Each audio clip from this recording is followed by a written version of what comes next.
Mən hazırda Qazaxstanda Kokallar kəndinin qəbristanlığındayam. Bu kənd Almatı vilayətinin İli rayonunda yerləşir.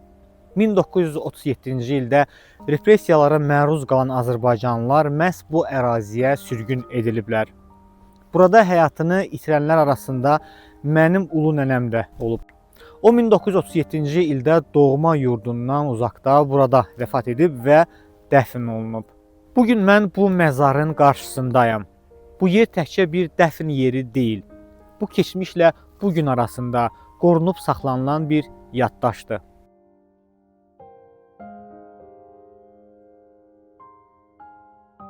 O 37'den buraya sürgün olublar. Azərbaycan qəbristanlılarıdır. Biz gəlib ziyarət edirik, baxırıq. Allah rəhmət eləsin.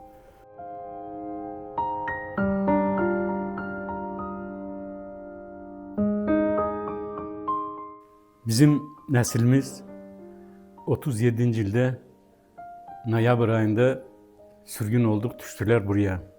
Babam, nenem, atam, bütün evladımız.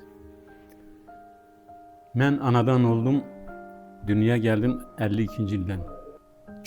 Yolda çok əziyyət çəkdilər. Çok millet telef oldu.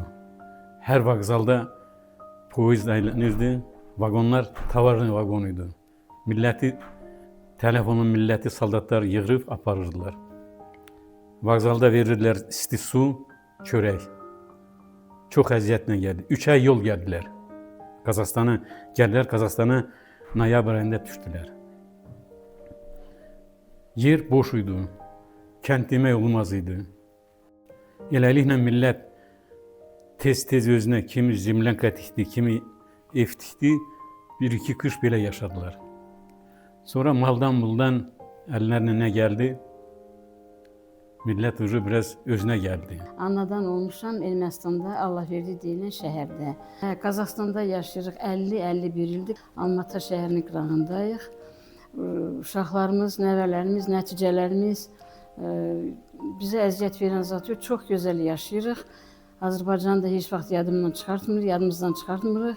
İldən bir, 2 ildən bir gedirik Azərbaycana. Bacılarım Gülübulaqdan bizim qohumlarımız hamısı qaçqındılar. 80-ci illərdə qaçıb gəliblər Bakıya. Yerləşiblər, şükür Allah, hamısı yaxşı dolanır, yaşayır. Biz də burada yaxşı yaşayırıq.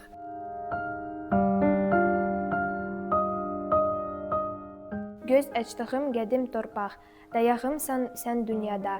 Doğma anam ay mehriban, ey qəhrəman Azərbaycan. Занимаюсь спортом джиу-джитсу бразильским. Меня привел к этому отец. Mən 7 yaşımdan Braziliya judo-jiu-jitsu ilə məşğulam. Məni bu idman növünə atam gətirib. Burada mənim nailiyyətlərim, qazandığım medallar. Mənim sarı kəmərim də var. Mən Azərbaycanlı olduğumdan fəxr edirəm və bütün Azərbaycana salamlarımı çatdırıram. Gülləri sulamaq, sonra çöldə ağaçları boğazını boşaltmaq, onlara su vermək. Bu çox mənim sevdiyim, elə uşaq vaxtından sevdiyim sənətdir ki, bu elə bir şey, mən bunları sulayanda, mən bunlarla söhbət edirəm, bunlar mənə cavab verir. Bu bizim əlifbadır. Mən boş vaxtımda elə uşaqlarla otururam, əlifbadan bunları başa salıram, göstərirəm. Maşallah da ki, tez dərk edirlər, beləsinə də yavaş-yavaş da ki, indi biraz utancaqlıqları var, amma maşallah yaxşıdırlar, sevirlər oxumağı da ki. İnşallah ürəkdən ki, Azərbaycan həftədə 2 dəfə, 2 gün məktəbdə icazə alsaq, dərslər keçəcəyik, inşallah söz verirlər, onu da düzəldəcəyik Allahın köməyi ilə. Bütün uşaqlar geçsinlər, oxusunlar. Öz dillərində Azərbaycan dilini bilsinlər, ədəbiyyatını bilsinlər. Qazaxstandan Azərbaycana salamlar.